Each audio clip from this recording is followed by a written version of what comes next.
The most significant thing of this announcement today is UK getting back into the tactical nuclear missile capability.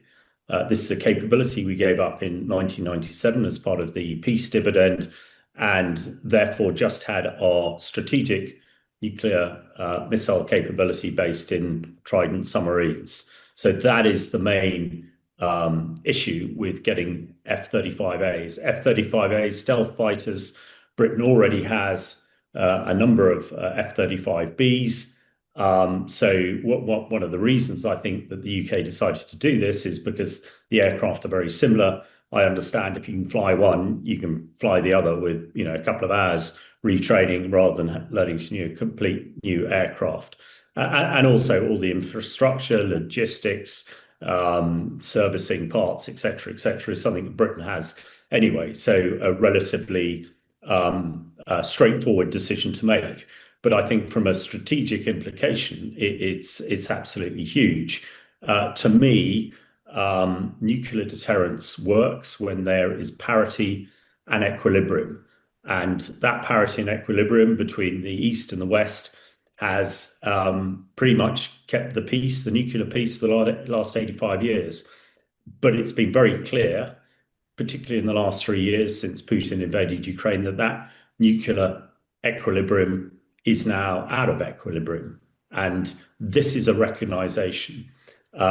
Certainly the Americans have their own tactical nuclear weapons, but with President Trump wanting to step back from NATO, and we are not altogether sure that he would commit US troops to defend Europe against any Russian incursion outside Ukraine. This makes a lot of sense. This is a real, I think, strong statement to Putin that we're absolutely serious about this.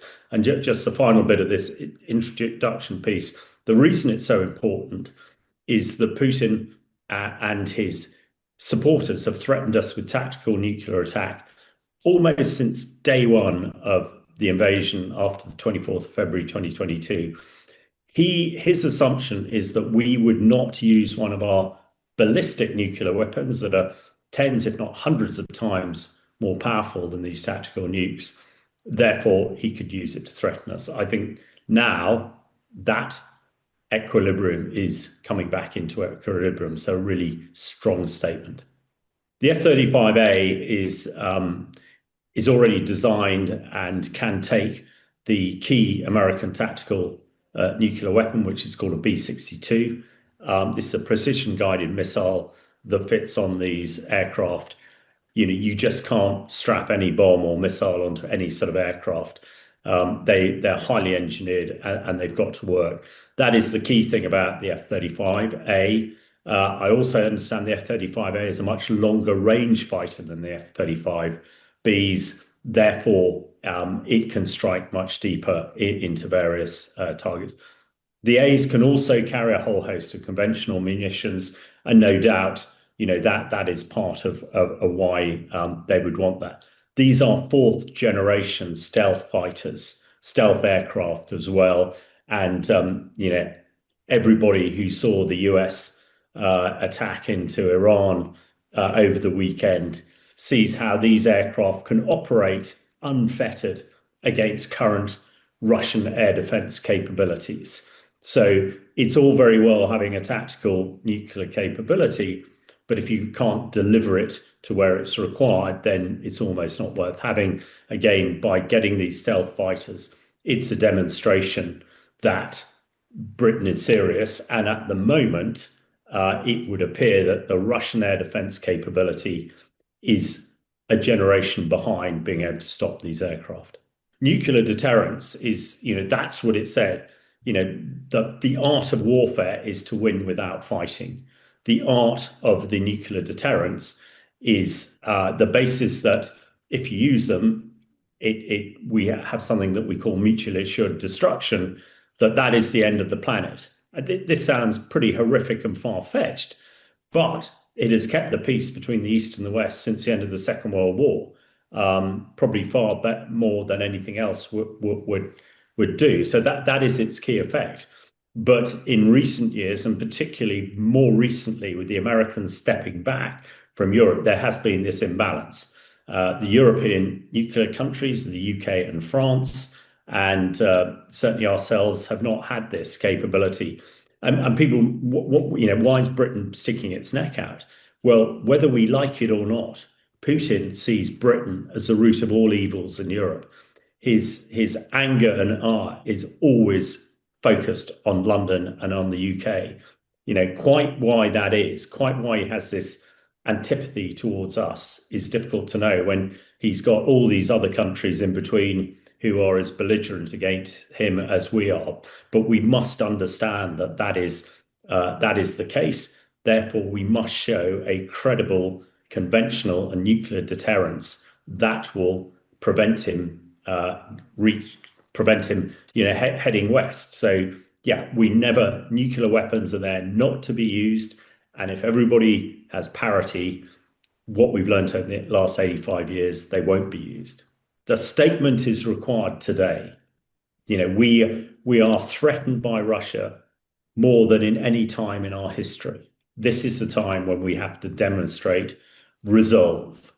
I think, in a perfect world, we would probably buy British or European jets. In a perfect world, we'd strap these things onto Typhoon, which are a European Eurofighter, European jet. But I assume we can't do that for a whole bunch of technical reasons.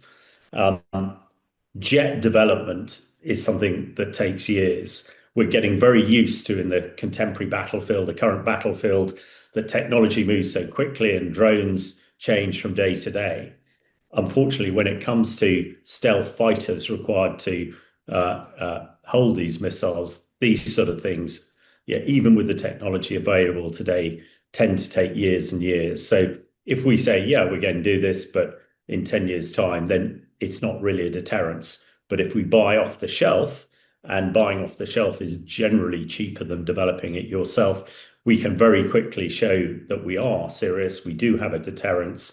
Maybe the plan in the future is to go European, but at the moment, it makes sense to buy what's available. What we've learned about Putin, particularly over the last 3 years, is he exploits weakness and he respects strength. So I think this will be a very clear marker, as will the NATO summit happening at the moment.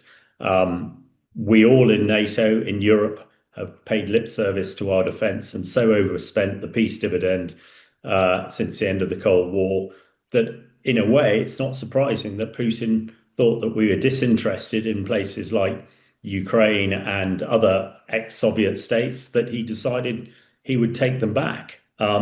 We have now woken up. European NATO countries are stating today they will spend 5% of their GDP on defence, and Britain saying it's going to reintroduce its tactical nuclear capability couldn't be a stronger indication, I think, to the Kremlin and Putin that we are now deadly serious. And we will not allow any more expansion west of the Russian Federation.